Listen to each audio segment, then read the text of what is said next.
Hello दोस्तों, कैसे हैं आप सभी। विश्वास करती हूँ कि आप सभी अपने अपने घरों में अच्छे से होंगे, सुरक्षित होंगे। ईश्वर आप सबकी रक्षा करे और आपके घराने की भी रक्षा करे। कई बार मैंने लोगों को यह कहते सुना है, काश मैं उस भाई के समान होता।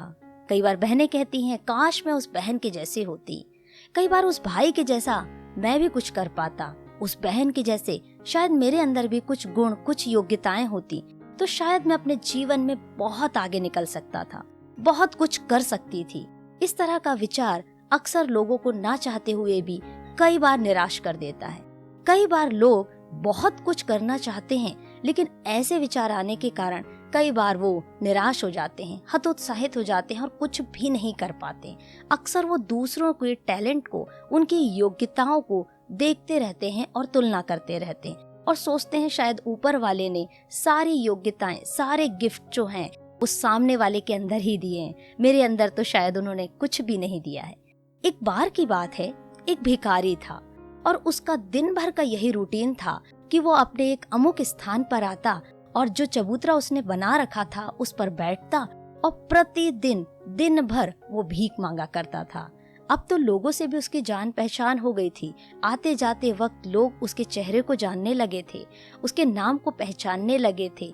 लोग भी समझ गए थे कि जिस प्रकार से प्रतिदिन हम अपनी नौकरी में निकलते हैं, अपने पेशे में, अपने व्यवसाय में निकलते हैं, उसी तरह से इस भिखारी का भी यही रूटीन है कि वो प्रतिदिन आता है और भीख मांगा करता है।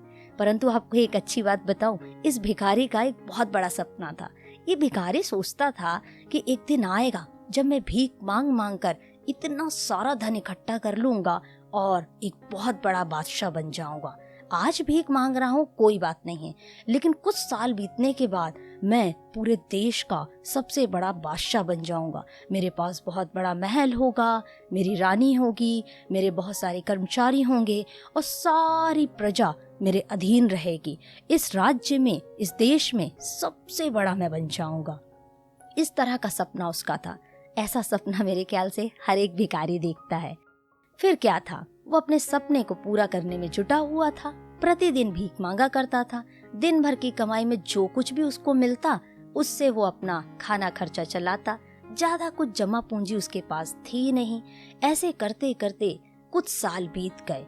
अचानक उस भिखारी की मृत्यु हो गई। अब वो मर गया।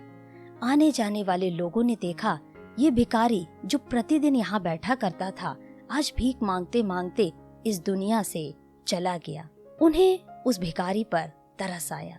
उन्होंने सोचा, इसके आगे पीछे तो कोई है नहीं। यदि इसका परिवारजनक कोई होता तो शायद ये आज भीख नहीं मांगता होता। चलो एक काम करते हैं, हम सब मिलकर इसका अंतिम संस्कार कर देते हैं और इसके स्थान को साफ कर देते हैं। अब ये रहा नहीं तो इन सारी चीजों की क्या आवश्यकता है। कुछ लोग इकट्ठे हुए और उन्होंने वहां की सफाई प्रारंभ की, उसका अंतिम संस्कार किया। उस चबूतरे को भी अब तोड़ना प्रारंभ किया, क्योंकि अब तो वो भिखारी था नहीं। जैसे ही वो लोग खुदाई कर रहे थे, कुछ समय बीता, तभी अचानक ये क्या, खुदाई करते वक्त उस गड्ढे के अंदर से उन्हें कुछ संदूक मिले। और आप जानते हैं उस संदूक के अंदर क्या था?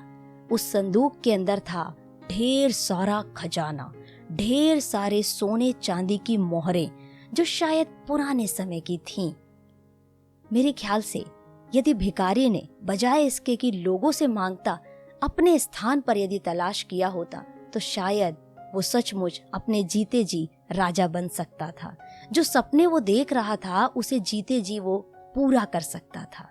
वो ऐसे लोगों से मांग रहा था, ऐसे लोगों से अपेक्षा रख रहा था जो स्वयं दिन भर के लिए अपने घर परिवार को छोड़ करके नौकरी पेशे में निकल जाते हैं और कुछ कमाई को कमाते हैं, उसमें से चंद हिस्सा वो भिखारी को देते थे। मेरे प्रियो, ये घटना को जब लोगों ने देखा तो कुछ बुद्धिमान लोग उस भीड़ में शामिल थे।